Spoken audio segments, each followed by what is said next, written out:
What's going on, guys? Welcome back to my channel. I'm here with the box office numbers. It's time for weekend watch.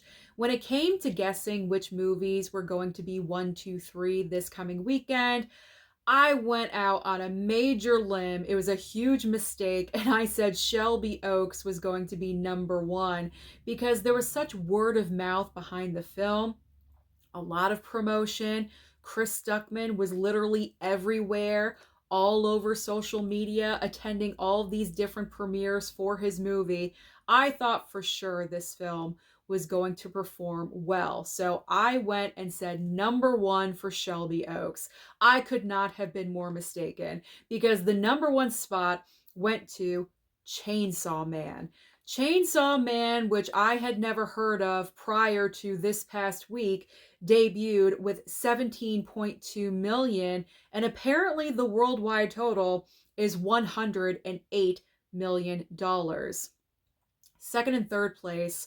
Second and third place belongs to Mason Thames, who stars in both of these movies.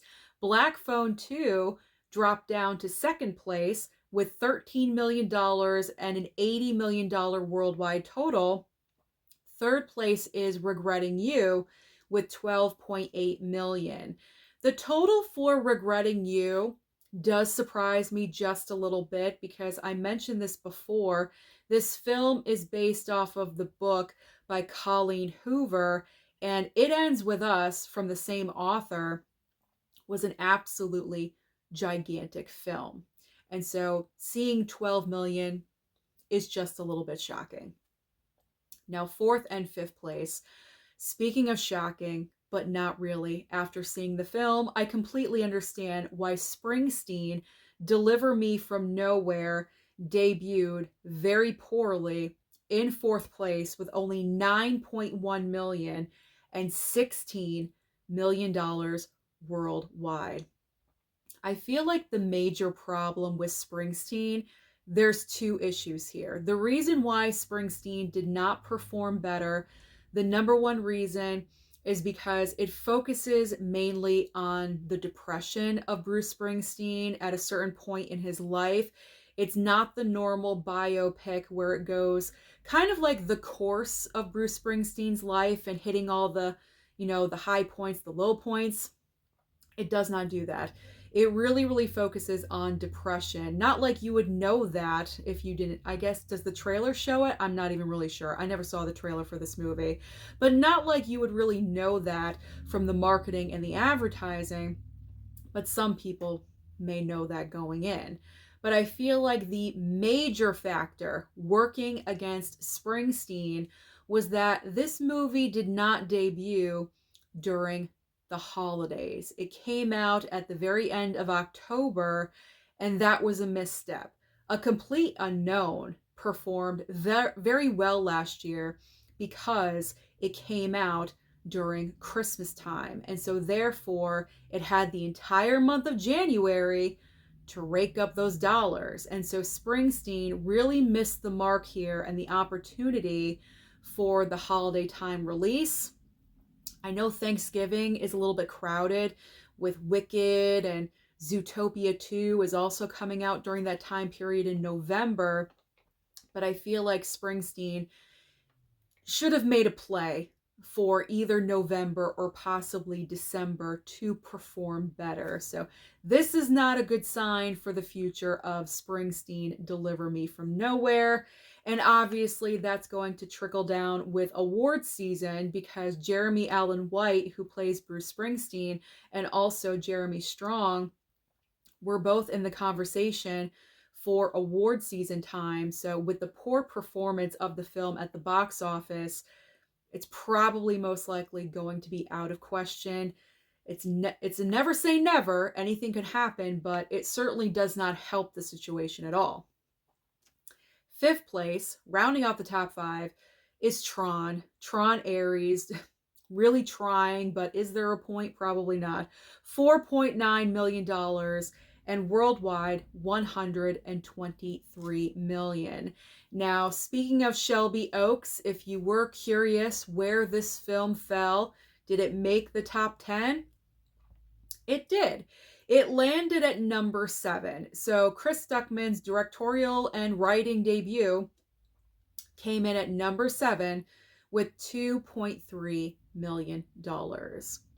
Now let's talk about the upcoming movies that you can expect at the local movie theater this coming weekend. Honestly, the week or weekend of Halloween, usually not a lot is going on. And Halloween falls on Friday this year. There really is nothing brand new. There's only one film, Begonia. Begonia is the latest collaboration between Emma Stone and Yorgos Lanthimos. The entire concept and idea of the film is a little wacky. It's a little out there. But you know what? When these two come together, that's usually the product that is the result of their collaborations. It's always something wacky and weird. But I am intrigued and I would like to check it out. So I'm not sure. I'm probably going to go this week. I'm going to shoot for some time this week. If I can go Thursday, and I'll go early, but Friday will probably be the day that I will check out Begonia. There are 2 other options. Now, I'm not sure if this is happening at other movie theaters, but as far as AMC theaters, because I don't go to any other movie theater, I only go to my local AMC.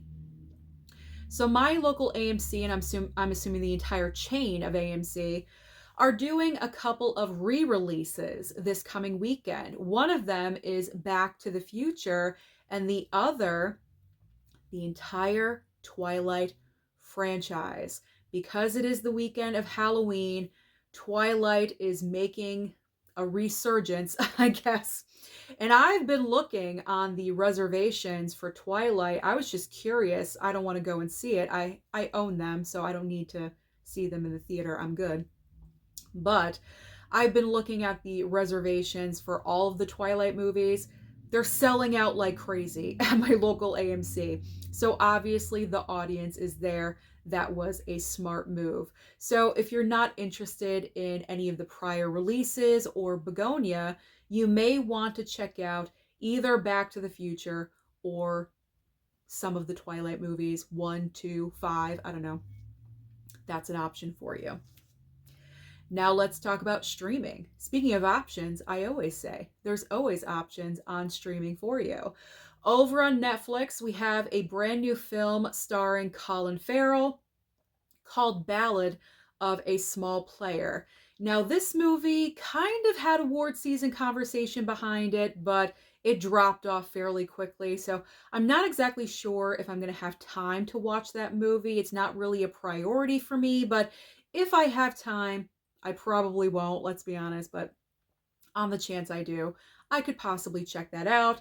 Now, the next item from Netflix I am interested in, and that is Eileen, Queen of the Serial Killers. This is a brand new documentary all about Eileen Wuornos. Why have they not done a monster segment, the Ryan Murphy series about Eileen Wuornos? I mean, literally, her movie is called Monster. It just seems like a no-brainer to me. I mean, they are coming out with Lizzie Borden next, but I just would have assumed the first female of the Monster franchise, they would have chosen Eileen Wuornos, but who am I? It just seems perfect and obvious. Anyway, I am very intrigued by Eileen Wuornos's, there we go. My mouth does not want to work today, I'm sorry. I'm intrigued by her story. I always have been, and I'm a major fan of that film starring Charlize Theron. We all know she won her Oscar for that movie. She was absolutely incredible. So that's a documentary I definitely want to check out. So that is on my streaming list. Moving over to HBO Max. HBO Max this week has Sorry Baby. That was a smaller film. I went to check it out. It was all right. I did enjoy it, some parts of it, not everything, but I don't think I would watch that movie again. You have to be in a certain mindset to watch that film, and I don't think I want to go there again, to be honest. One time was enough for me. But if you missed it in theaters, now is a good time to check it out. There's also the series debut of I Love L.A. I think I'm going to check that one out too. Now, over on Prime Video, we have a brand new film called Hedda, starring Tessa Thompson. Peacock has a huge debut this week, ending the month of October with Jurassic World Rebirth. So, kind of a fun movie for Halloween, I guess. I don't know, especially for kids. I mean, of course, traditional for kids is like Hocus Pocus or something, but if you don't want to watch that, if you've already seen Hocus Pocus a billion times and all the other Halloween films, and if you're burnt out on Casper, check out Jurassic World Rebirth if you haven't seen it yet. Paramount Plus has a brand new film starring Orlando Bloom called The Cut. And on Apple TV, minus the plus, because we're not doing the plus anymore, we have Down Cemetery Road, which is a brand new series starring Emma Thompson. I really got to get my Apple TV back because all of these programs are just sounding so amazing and I'm missing out on all of them. But that is everything happening at the box office and also on streaming. So comment down below and let me know your thoughts about the top 5. Were you surprised that Springsteen debuted so low? What do you think about Chainsaw Man? Another huge win for anime? Let's talk about it. Let's start a conversation. Don't forget to like and subscribe before you leave, and I'll see you next time.